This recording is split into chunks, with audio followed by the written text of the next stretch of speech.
तो सब दर से सुनिए प्रभु, करऊं सो बेगी उपाय। होई मरण जही बिनहि श्रम, दूसरा विपत्ति बिहाय। राम राम साथियों, आज हम 60वें दोहे में प्रवेश करेंगे। बालकांड अर्थ समूह। अर्थ पढ़ेंगे, समझेंगे, समझाएंगे, कथा प्रवाह को आगे बढ़ाएंगे। मां सती भगवान श्री राम से निवेदन कर रही हैं, क्योंकि वो पहले से बड़ी परेशान है। पति का ने उनको त्याग दिया हुआ है। घर पहुंचते ही कथा रसाला करने के बाद उन्हें ध्यान समाधि लग गई, ध्यानस्थ हो गए हैं भगवान शिव। अब वो समाधि कब खुलेगी कोई नहीं जानता। तो वो राम जी से प्रार्थना कर रही हैं सती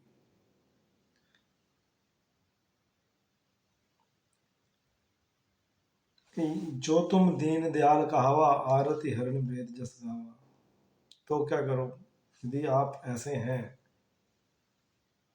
आप दीन दयाल कहलाते हैं और विपत्तियों का नाश करते हैं, तो कृपा करके हे सर्वेश्वर प्रभु सुनिए और शीघ्र वह उपाय कीजिए जिससे मेरा मरण हो। सती अपनी मृत्यु मांग रही है और बिना ही परिश्रम यह पति परित्याग रूपी असह विपत्ति दूर हो जाए। यही विधि दुखित प्रजेश कुमारी, अकथनीय दारुण दुख भारी। बीते संबत सहज सतासी, तजी समाधि शंभु अविनाशी। दक्षता सती जी इस प्रकार बहुत दुखित होती हैं।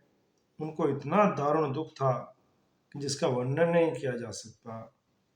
87,000 वर्ष बीत जाने पर अविनाशी शिव जी ने समाधि खोली।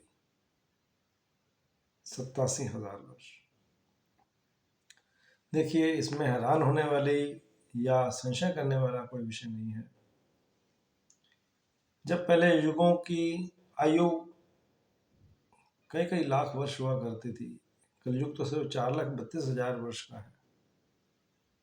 तो ये सतयुग के टाइम, त्रेता के टाइम इनकी आयु बड़ी थी। तो वहाँ उस वक्त, उस दौर में मनुष्यों की, हर जंतुओं की आयु जो है बहुत बड़ी हुआ करती थी। तो 87,000 वर्ष की समाधि लग गई भगवान को। करो दुखी, वो राम जी से मांग रही हैं मृत्यु कि मेरा ऐसा मरण हो जाए जिसे पता भी न लगे और बिना ही परिश्रम के मैं शरीर को त्याग दूं। मगर इतना सब कुछ होने के बावजूद भी उनको 87,000 वर्ष के बाद ये बात, आगे जो प्रसंग आ रहा है वो चलना शुरू हुआ है। इतना दारुण दुख होना और सहना, ये आज के विषय में हमारी 100 साल की यदि आयु भी मान ली जाए, तो उसमें यदि हम 87 वर्ष भी यदि दुखी रहे तो मानेंगे कि पता नहीं क्या हमने कितना कष्ट सह लिया, इससे तो ये जीवन ही ना मिलता। मगर उन देवियों ने, देवी ने इतना कष्ट सहा, मगर उनको प्रार्थना स्वीकार हो रही है उनकी। मगर देखो फिर भी कितना समय लगा। ये कहेंगे जी वो तो देवी देवता थे जी, भगवान थे, इसलिए ऐसा नहीं। वो यदि देवी देवता भगवान थे या हैं, तो उन्होंने हमारे को, हम लोगों को प्रेरित करने के लिए कि हमें, उनको भी यदि इतना कष्ट सहना पड़ता है एक छोटी छोटी सी चीज़ों के लिए, उनकी गलतियों के लिए, तो हमारे साथ क्या होने वाला है। देखो प्यारे साथियों, हम अपना कर्म रूपी बीज डालते हैं सिर्फ, मगर हमें उसका रिजल्ट जो मिलता है ना, वो पूरा का पूरा बड़ा पेड़ लदा हुआ, फ्रूट से लदा हुआ पेड़ मिलता है, फलों से लदा हुआ पेड़ मिलता है उस कर्म बीज के अगेंस्ट। अच्छा करते हैं तो अच्छा खिल के मिलता है, और यदि गलत करते हैं तो गलत सहना पड़ता है। यदि वो देवी देवता थे, उनको इतना सहना पड़ा, इतनी तपस्विनी थी वो, भगवान शिव की अर्धांगिनी, उन्होंने इतना कष्ट सहा, तो आप हम क्या चीज़ है। यदि हम थोड़ा कष्ट सहते भी हैं तो भगवान को मिथ्या दोष ना लगाएं, अपने कर्मों को ही ये समझ के चलें कि हमारे कर्म ही ऐसे होंगे जो हमें ऐसा हमारे साथ हो रहा है। तो ईश्वर भी कृपा करता है। फिर वो कहेगा नहीं, इसने कष्ट सहा है। कष्ट सहना मतलब तप, अपने आप में वो तपस्या है। आप किन परिस्थितियों में कितनी तपस्या कर पा रहे हैं।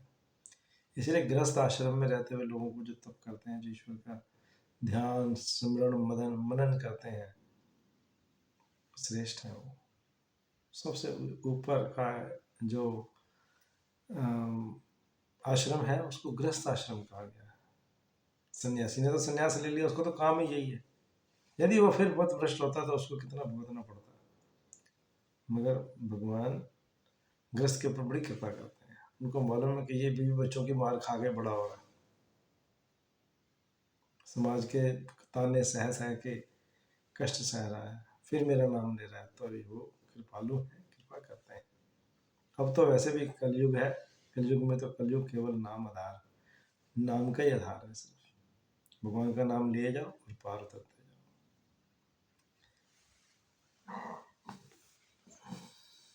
राम नाम शिव सुमिरन लागे, जान्यो सती जगतपति जागे। अब सती जी को पता कैसे लगा कि शिव जी ने समाधि खोल दी है। उन्होंने, शिव जी ने जब आंखें खोली तो उन्हें राम नाम का स्मरण किया, राम राम श्री राम श्री राम श्री राम। माँ सती को पता लगा कि जगतपति जाग गए, भगवान शिव की समाधि खुल गई। जाय शंभु पद बंधन कीना, उन्होंने जाके माता सती ने शिव जी के चरणों में प्रणाम किया। सन्मुख शंकर आसन देना। अब शिव जी को बात अभी याद है कि इन्होंने इस तरह से राम की परीक्षा ली थी सती ने, तो वो पत्नी वाला प्रेम नहीं हो सकता संबंध, तो उन्होंने उनको सामने आसन दिया। लगे कहन हरि कथा रसाला, शिव जी भगवान हरि की रसमयी कथाएं कहने लगे। दक्ष प्रेस भय तय काला, उन्हीं दिनों जब ये घटनाक्रम चल रहा है, उन्हीं दिनों दक्ष जो है वो प्रजापति हुए। ब्रह्मा जी ने उनको बनाया, देखा विधि विचार सब लायक। ब्रह्मा जी ने सोचा कि सबसे लायक व्यक्ति यही है, तो इसी को, दक्ष को प्रजापति बनाते हैं। दक्ष की प्रजापति नायक, प्रजापति बन गए। ब्रह्मा जी ने सब प्रकार से योग्य देखकर, समझकर दक्ष को प्रजापतियों का नायक बना दिया। बड़ अधिकार दक्ष जब पावा, जब दक्ष ने इतना बड़ा अधिकार पा लिया, इतना बड़ा पद मिल गया उनको, प्रजापति हो गए, तब अतः अभिमान हृदय तब आवा, हृदय में बड़ा भारी अभिमान आ गया, मैं, अहंकार, अभिमान आ गया। नहीं कहो अस जन्मा जग माही, जगत में ऐसा कोई पैदा नहीं हुआ जिसको प्रभुता पाकर मद न हुआ हो, प्रभुता पाए जाहि मद नाही। तो ये कोई अनोखी बात नहीं थी। यदि इसके साथ, दक्ष जी के साथ ऐसा हुआ है तो किसी के साथ हो सकता है। मगर ये हमें प्रेरणा देते हैं, हमें शिक्षा दे रहे हैं कि हमें इन चीज़ों से बचना है। यदि हम सही मायने में, तो जब हम किसी लायक नहीं होते और हमारे को वो चीज़ मिल जाती है, तब हमें अभिमान आता है। हम उस पद के अधिकारी नहीं है, वो पद हमें मिल गया, तो हम उसका अनुचित प्रयोग करते हैं और अभिमान में रहते हैं, मद में, नशे में, कि ये मैं ये हूँ, मैं ये कुछ कर सकता हूँ। फिर वो अन्यायपूर्ण भी हो जाता है। दक्ष लिए मुनि बोली सब, करण लगे सब जाग। नेवते सादर सकल सुर, जे पावत मख भाग। दक्ष ने सब मुनियों को बुला लिया और बड़ा यज्ञ करने लगे। जो देवता यज्ञ के भाग पाते थे, दक्ष ने उन सबको आदर सहित निमंत्रित किया। यहाँ 60वां दोहा संपूर्ण होता है। मैं भी अपनी वाणी को यहीं विराम दूंगा। आगे कथा अगले एपिसोड में मिलेंगे शीघ्र। तब तक के लिए राम राम।